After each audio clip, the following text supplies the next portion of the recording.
Hello guys, in today's video, big update for you guys. We got the Burmese clouded freshwater archerfish.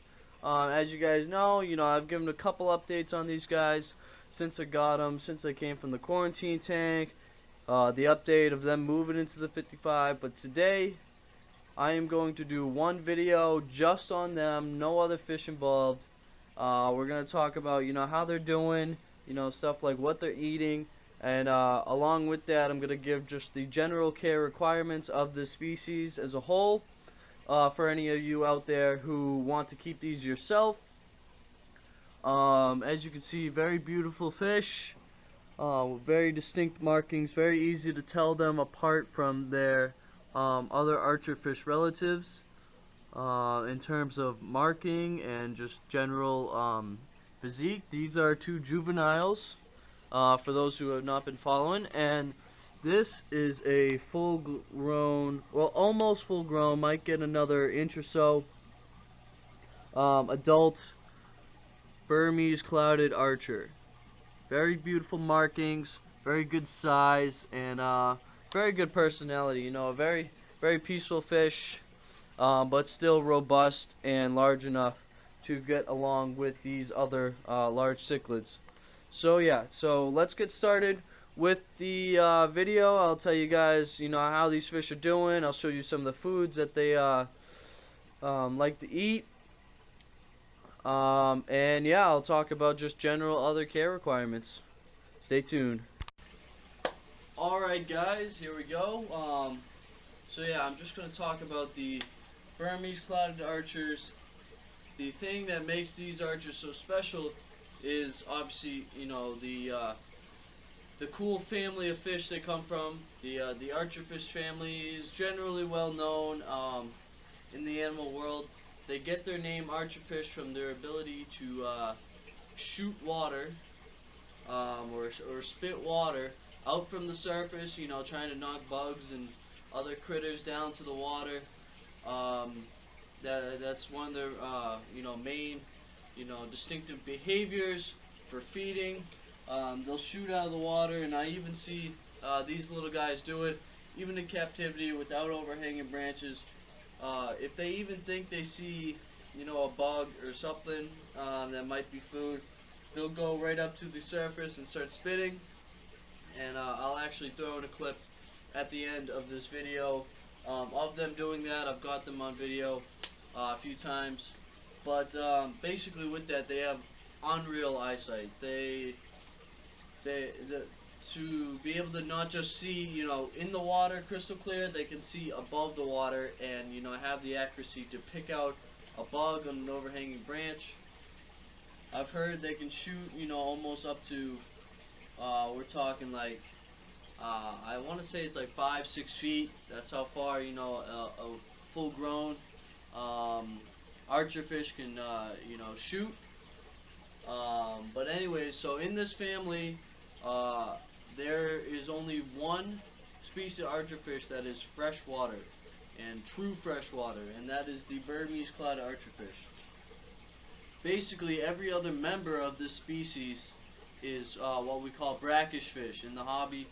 Brackish fish refers to fish that swim or habitate in an area where a freshwater system like a river meets salt water like an ocean or a sea, and there's this mixing of the tide of the salt water in with the flow of the fresh water, and you get this halfway area. So it's watered down a little bit, but it's sort of like a halfway salinity point.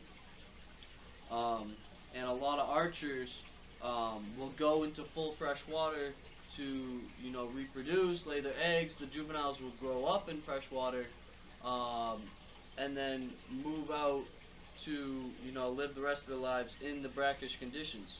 A prime example of a brackish fish is salmon. They go upstream to the breeding grounds, lay their eggs, and then they go back to the ocean. And when those babies hatch and they're ready, they do the same thing. They go out to the ocean until it's their time to come back and lay some eggs. So a lot of species of archerfish do this activity which is why some people keep other species of archers in freshwater tanks, and I can't say enough of how that's bad for their health.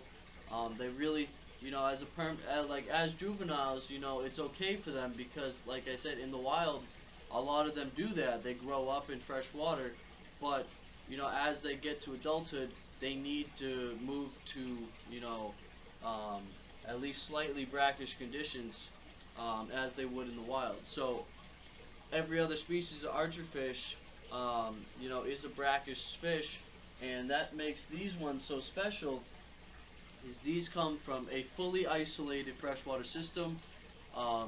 It's not even slightly brackish. It is a freshwater body of water, and it's basically very secluded in a very tough area to get to. And so these have never been bred in captivity. At least to my knowledge, maybe on a large scale kind of function, but not in home aquariums. So basically, all freshwater clouded archers are wild caught, and like I said, it's a tough area to get to in the world. It's very secluded, and so to get a collecting crew out there to get these fish, it's pretty tough. And so when you do find them for sale, they often command a much higher price than the other ones, because they come from such a small area of the world. Small, well, they're not like in danger or anything, but a smaller wild population, and it's a tough area to get to. So they do command a higher price than normal. But anyways, with that, they are the one true freshwater archerfish. They can live in freshwater their whole lives. They could probably tolerate salt. Like if you're treating for disease with aquarium salt, that will definitely be fine because of their family members. They're definitely still tolerant, but they just don't require brackish waters. They are a freshwater species of fish. And so with that, just some other care requirement. That's the main one, because of their relatives. People might get confused and think they are brackish as well, and that is quite the opposite.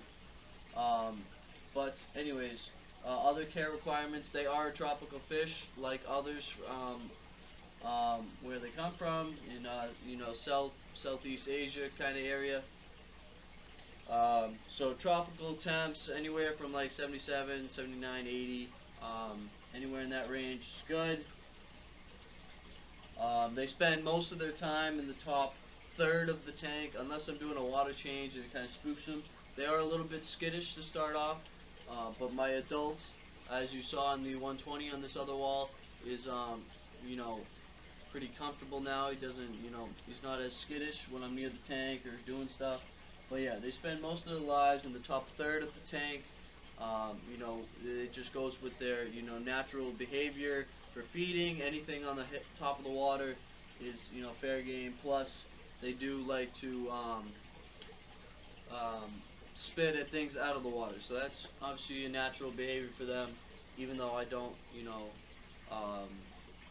feed them that way, I do it sometimes just as a little test. And it's just part of their natural behaviors. But yeah, they spend most of their time in that top portion of the tank. And with that, per tank size, what's most important is the surface dimensions. So let's say you had a tank that was, I don't know, 8 inches tall. That's a really short tank. This is just an extremely exaggerated scenario. 8 inches tall. But if that tank is still the same dimensions as a 55, except it was only that tall, they would still be okay, because really all they care about is those surface dimensions. Now that was an exaggerated scenario, but all they care about is that kind of top kind of territory.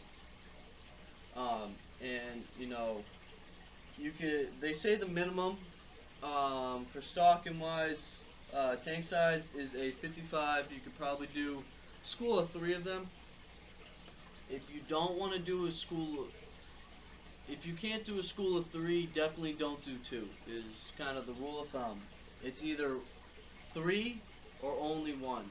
See, if it's only 2, then you know, the stronger of the 2 is going to constantly probably pick on the other one, and you know, you don't want that. So ideally, a school of 5 or 6 is what you're looking for, but you know, given tank size restrictions, a 55 gallon could hold 3 or just 1.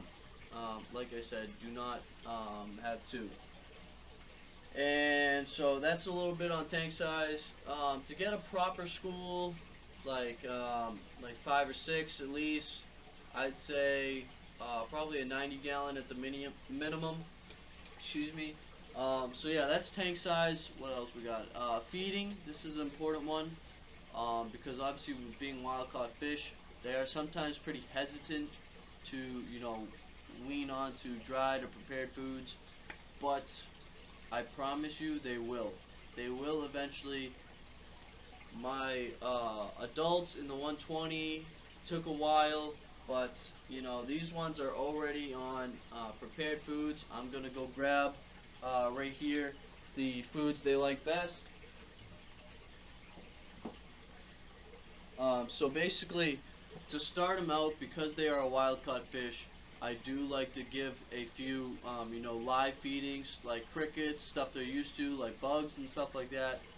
But basically, if you're going to get them on, you know, a prepared diet, your best bet is probably right here, this jumbo krill.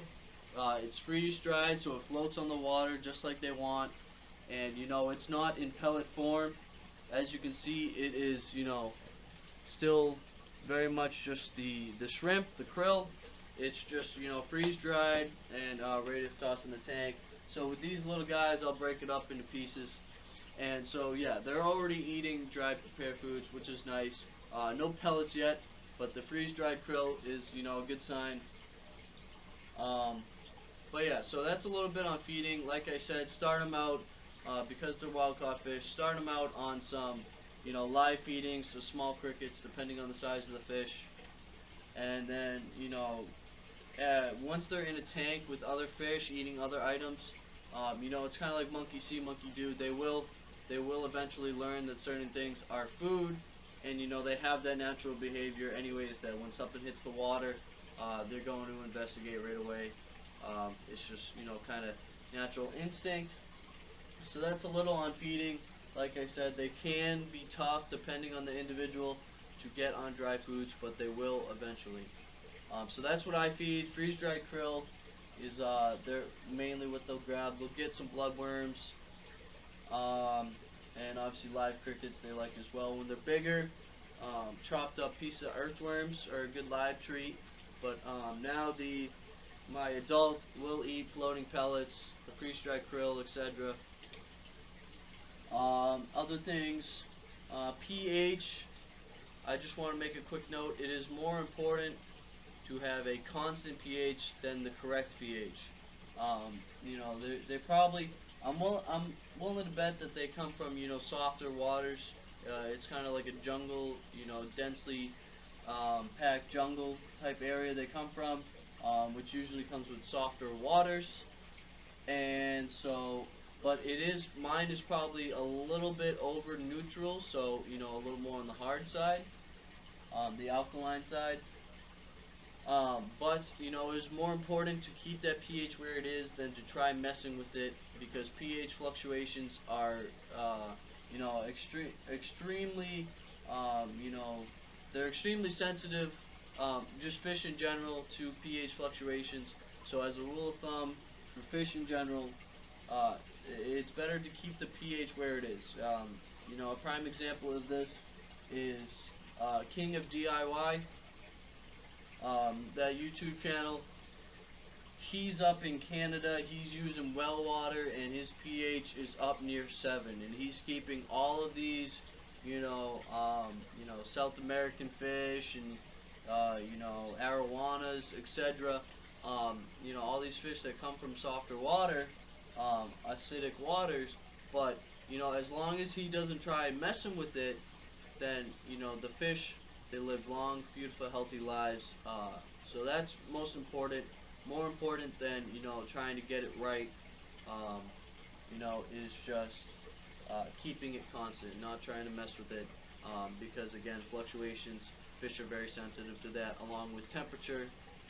Um, so yeah, that's just a quick little note on pH. You can, um, try to mimic it, but if it's not working, do not stress the fish out too much. I keep my pH where it is.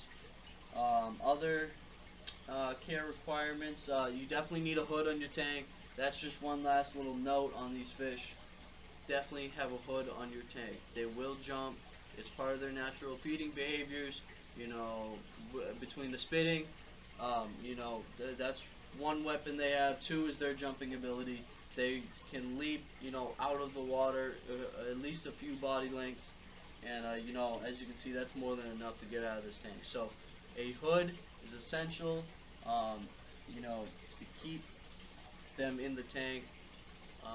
I'm not saying they will. It's guaranteed they'll jump out if you don't have one, but if you don't have a hood and they happen to jump out, then unfortunately you're going to be losing a fish. So yeah, a hood's a good requirement. Last little care requirement to talk about, one I haven't really mentioned yet is, let's see, tank mates. So they are a very peaceful species. Like I said, they can be fussy with each other if you keep too small of a school. If you only have 2 or 3, they might, show aggression. The stronger ones to the weaker ones. But as a rule of thumb, they are a peaceful species. They can and will eat small fish, though. We're talking stuff like the neon tetras, anything smaller than 2 inches. I'd say you're risking it. Definitely no guppies, no harlequin resboras, no neon tetras, anything along those lines will get eaten. I've seen them eat live. It's pretty entertaining, but I don't do it myself. I'm not a fan of feeding live for various reasons. That's a whole nother discussion. But yeah, do not keep them with small tank mates. And don't keep them with anything too aggressive, like the large cichlids. We're talking jaguar, red devils, flower horns. Obviously, that goes without saying. Shouldn't even have to mention that, but aggressive cichlids definitely no go for these fish. But yeah, other than that, tank mates are pretty wide open. Anything that's not going to bully it, and anything that's not going to fit in its mouth, definitely a good tank mate. The only thing to watch out for is if you have a full school of these, be careful what you add to the top. Be careful what you have as a top dweller as well, because you only have so much territory on that top kind of portion of the tank. So just be careful, not to overcrowd with if you have a few fish that kind of like to dwell at the top only. So that's it for general care requirements. I'm very happy with these fish so far. They were in quarantine for a while. They're eating good, and I have them in the 55. And I couldn't be happier. They're looking great. They're very healthy. They're showing great activity during feeding time, which is what I like. Especially with all these active schooling fish in here. I see them getting their fair share of food, and that's a promising sign for eventually adding them to the 120 with the semi-aggressive cichlids. So yeah, thank you guys for watching. That is all. That is the archerfish update. Right after, at the end of this video, I will show you a quick clip of them spitting for food. And yeah, thank you for watching. Stay tuned for more updates on the rest of the tanks. A lot going on. As you can tell by the amount of videos been going up. But yeah, stay tuned. Please subscribe. Hop in the comments. Anything you like, disliked. You know the deal. Thank you for watching.